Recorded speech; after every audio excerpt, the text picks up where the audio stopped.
Bonjour et bienvenue sur Monaco Info. Je suis toujours ravie de vous retrouver, même s'il pleut encore. Tout de suite, le sommaire de votre journal. Une large page de cette édition sera consacrée à la Journée de la femme qui a eu lieu le 8 mars en Principauté. Les femmes leaders mondiales Monaco et de Gender Hops ont décidé de lutter contre les violences faites aux femmes. Le salon Clinicity met les nouvelles technologies propres à l'honneur au sporting d'hiver. Et puis nous refermerons ce journal avec un peu de testostérone puisque nous vous parlerons de la prochaine rencontre de kickboxing au stade Louis II. Nous ouvrons tout de suite ce journal avec une touche de féminité puisqu'il s'agit de la journée internationale de la femme, une journée qui est célébrée partout dans le monde le 8 mars. Et puis à cette occasion, le ministre d'État Michel Roger a convié de nombreuses dames de la fonction publique à un petit déjeuner au ministère d'État. Vanessa Dessy en faisait partie, son récit. Le 8 mars, journée internationale des droits de la femme. Comme tous les ans, cette journée spéciale dans le monde entier est l'occasion de réunir toutes les femmes ayant de hautes responsabilités au sein de la fonction publique monégasque. Les nominations de fonctionnaires féminines aux postes de direction ou d'encadrement sont de plus en perpétuelle augmentation. Il y a environ 3200 personnes au total dans notre administration, entre les fonctionnaires et les agents de l'État, et sur l'ensemble, donc il y a 38,5% de femmes. Sur la direction d'un service, il y a environ une vingtaine de femmes qui dirigent un service et sur une cinquantaine de services à peu près. Et le plus beau chiffre qu'on peut donner peut-être, c'est en cette journée internationale des droits de la femme, c'est de dire que les femmes représentent plus de 55% des cadres de notre administration. Parmi les femmes invitées par le ministre d'État, certaines viennent à peine d'être nommées à la tête d'un service plutôt masculin, un quotidien souvent appréhendé avec philosophie. Je suis originaire de l'administration française dans le monde maritime, donc un monde masculin par nature. J'ai une expérience de 20 ans, donc l'approche à Monaco n'est pas différente. Elle reste un peu plus masculine que dans d'autres administrations, mais elle reste naturelle pour moi parce que c'est un monde que je connais bien, avec des qualités humaines importantes et une absence d'ostracisme entre hommes et femmes. Cette journée s'inscrit comme une date historique. Les manifestations et revendications des femmes sont nombreuses tous les 8 mars. Pourtant, malgré cela, nous connaissons mal les origines réelles de cette journée internationale. Les origines de la Journée internationale de la femme remontent au début du XXe siècle, lorsque les femmes ont manifesté pour les premières fois leur besoin de reconnaissance, notamment leur refus de la poursuite de la maltraitance. C'était aussi la lutte ouvrière avec l'attente de meilleures conditions de travail, de certaines revendications comme le droit de vote et la lutte contre la violence de manière générale. Ça s'est rapidement répandu à l'ensemble de l'Europe puisque aussi bien les pays de l'Est que les pays de l'Europe de l'Ouest ont manifesté en ce sens. Les États-Unis ont été touchés. Et en 1977, l'ONU a instauré cette journée de la femme qui au départ d'ailleurs je crois était la journée internationale des droits de la femme et de la paix. Et puis parmi ces femmes, une femme qui occupe un poste très important au sein de l'administration, Marie-Pierre Gramaglia, le conseiller de gouvernement pour l'équipement, l'environnement et l'urbanisme, revient sur ses hautes responsabilités dans un domaine qui se veut plutôt masculin. Effectivement, un poste de conseiller de gouvernement, c'est un des postes les plus hauts de l'administration et c'est donc la deuxième femme qui a été nommée à un poste de conseiller de gouvernement.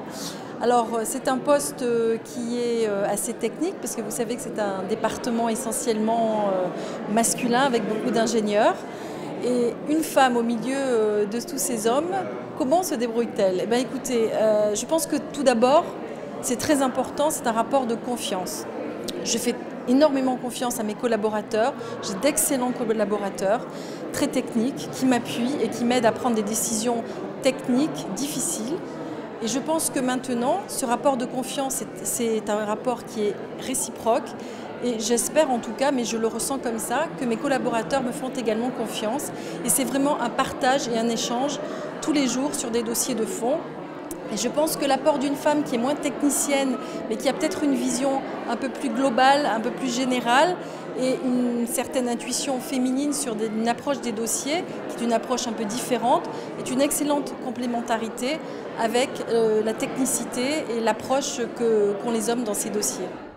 Et à l'occasion de la Journée internationale de la femme, coup de projecteur à présent sur deux associations qui ont décidé d'unir leurs moyens pour lutter contre les violences faites aux femmes.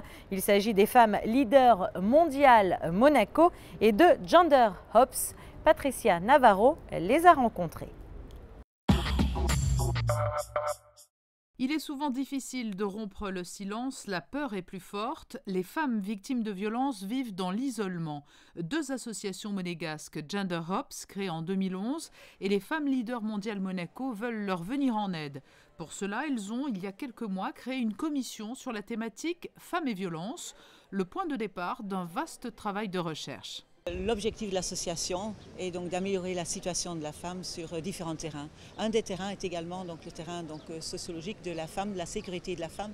Et c'est vrai que ce n'est effectivement pas une caractéristique du milieu, on va dire, plus modeste. Également à Monaco, nous avons donc ce genre de situation.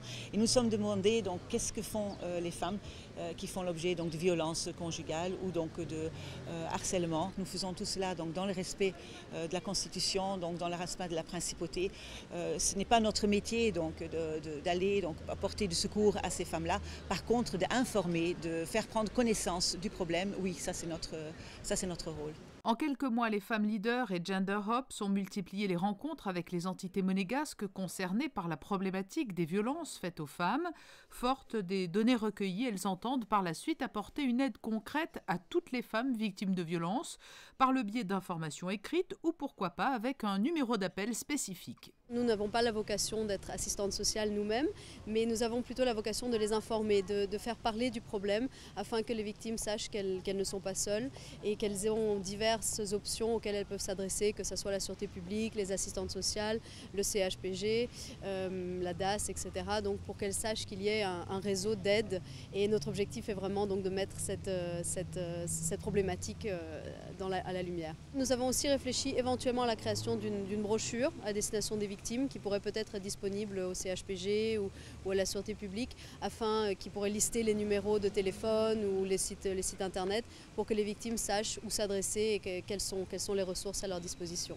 Et pour marquer les esprits et élargir leurs actions, les femmes leaders de Monaco et Gender Hops envisagent d'organiser un grand événement le 25 novembre prochain à l'occasion de la Journée internationale de lutte contre les violences faites aux femmes. Une transition plutôt en douceur à présent. Qui dit femme dit mode. La Galerie Dorée présente jusqu'au 18 mars l'exposition Fashion Art. Pour son vernissage, de nombreuses personnes étaient présentes, dont l'ambassadeur de France à Monaco, Hugues Moret, ou encore le consul général honoraire de Russie en principauté, Claude Palanca. L'exposition Fashion Art, une fusion entre l'art et la mode. Depuis le début du XXe siècle, artistes et stylistes ont démontré que la créativité n'avait ni limite ni frontières. La synergie de ces deux mondes joue donc un rôle significatif dans la définition des styles et des esthétiques de l'univers tout entier et dans l'avant-garde contemporain. Le Sporting d'hiver a accueilli 2 jours de conférences. Le salon Clinicity met à l'honneur les nouvelles technologies propres. Une équipe de Monaco Info était sur place. 25 sociétés, des entreprises innovantes et des investisseurs. Voilà à quoi ressemble la conférence Clean Equity Monaco. Pendant 2 jours, les nouvelles technologies propres sont mises à l'honneur au Sporting d'hiver. Cette année, de nombreuses sociétés sont venues à la recherche de petites entreprises innovantes dans lesquelles investir. Monaco accueille cet événement pour la 6e année consécutive. Clean Equity is a once-a-year conference. It's been here now for 6 years. This is the 6th year. Clean Equity Monaco est une conférence qui est organisée une fois par an. C'est la 6e année qu'elle a lieu. Elle a été conçue par le prince Albert II et moi-même. Nous avons des organisations qui sponsorisent l'événement tous les ans. Mais la chose intéressante pour cette édition est que nous avons beaucoup plus de grandes sociétés qui cherchent à investir dans des entreprises plus petites pour breveter leurs produits et accélérer le développement de leurs technologies à travers le monde.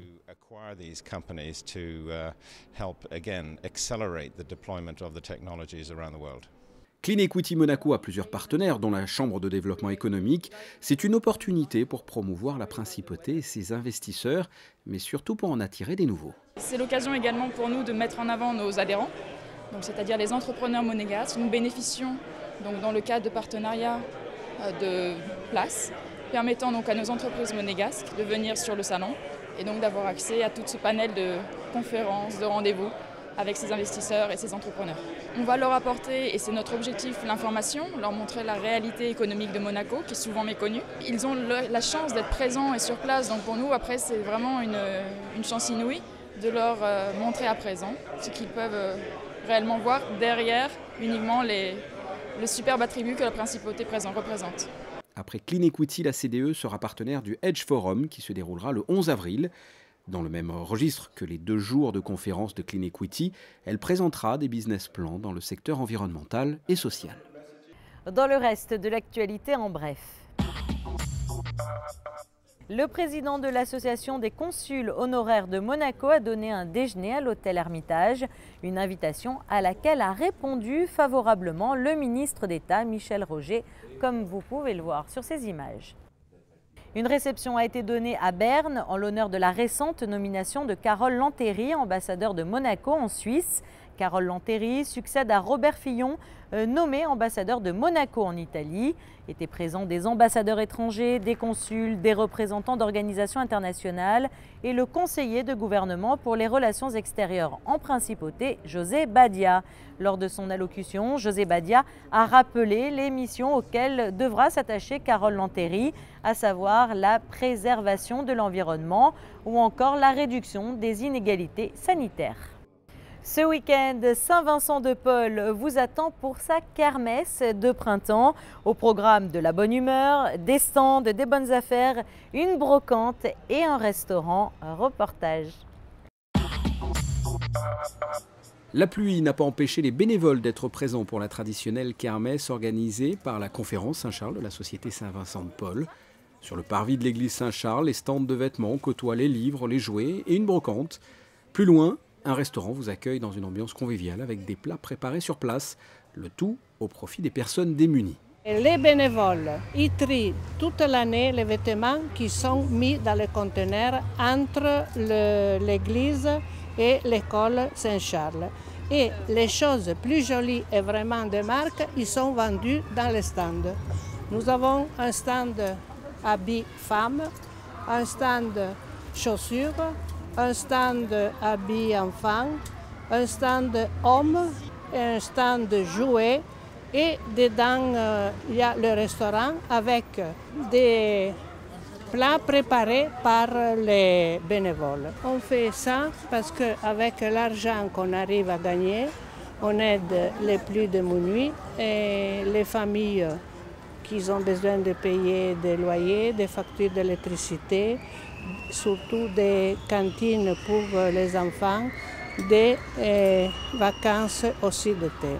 En plus des bénévoles, les restaurants du quartier et un restaurateur de la Condamine alimentent la cuisine du restaurant. La kermesse a encore lieu samedi et dimanche à partir de 10 h sur le parvis de l'église Saint-Charles. C'est l'occasion de faire des affaires tout en faisant une bonne action.